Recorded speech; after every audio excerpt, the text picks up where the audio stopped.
Kung malambot na po yung spring nito, kahit po magpalit kayo ng bagong lining, ay i-slide pa rin. Ang remedyo po nito kung wala po kayong pagbilikan ng spring ay, ito ang ginagawa namin kapag naubusan nyo po yung pinagbibilhan namin ng pyesa. Kasi hindi pa uso po noon ang mga online na pagbilhan. Tinututukan namin ng sinsel dito sa mga pagitan ng mga spring, saka namin pinupukpok na ganyan. Ayan, ganyan po ang ginagawa namin para po hahaba, babalik po yung original na haba ng spring na to. Lahat po ng pagitan ng spring na ito ay ginaganito po namin. Pero po kung ayaw nyo po yung mga ganito para po hindi na kayo mapagod-pagod, ay palitan nyo na po ng bago. At ito pa ang isang importante kung riders ka, ay ito po ang viral na kagamitan ng mga riders sa ngayon pang emergency na gamitin, dahil kung sakaling nasiraan ka sa daan ay meron kang gagamitin flashlight, at kung sakaling nalubat ang iyong cellphone ay meron kang power bank din po ito, at kung sakaling naplat ang iyong motorsiklo ay meron po siyang air compression. Ayan kabit lamang po dito, pump lamang po, no? At syempre po kapag gamitin po ito, pindutin lamang po itong kanyang on dito. Long press lamang po, di bale hindi po kayo makikilo dahil meron po siyang manual. Ito lamang po ang sundin ninyo. At pwede mong iset po dito kung ano pong gusto mong PSI, kung PSI 20, 30 o 40 o 50. Mayroon po siyang pagsitan dito.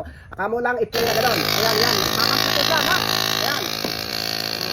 Siyempre, kapag nakaset na po, naka-automatic po siyang dito, kapag naabot na po yung select up mong PSI. Pero kung nagbago ang nalisipan, pwede mong patayin lang na ganito. At kung gamitin po ang kanyang ilaw, ito po yung pagsitan niya. Ayan po, ayan.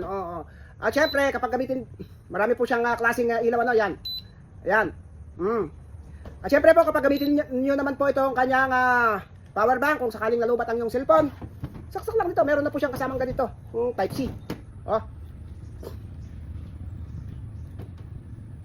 Ayan.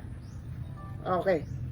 Kaya nga po ito nag-viral na kagamitan ng mga riders dahil ang daming gamit, power bank, ilaw, at saka pagbumbahan. Kung sakaling naplatan. Murang-mura lamang po ito para po hindi po kayo mahirapan na hanapin kung saan po ito ma-order. Ay lalagay ko na lamang po yung link na sa baba mismo ng ating video para po pindutin ang gustong mag-order. At kung gusto nyo tignan lamang po yung kanyang presyo, ay pindutin nyo din doon. Cancel nyo lang kung nakita nyo lang yung kanyang presyo. Murang-mura lamang po ito, kaya bilisan nyo na, baka po ibalik nila yung dati nilang presyo habang nakasil pa sila.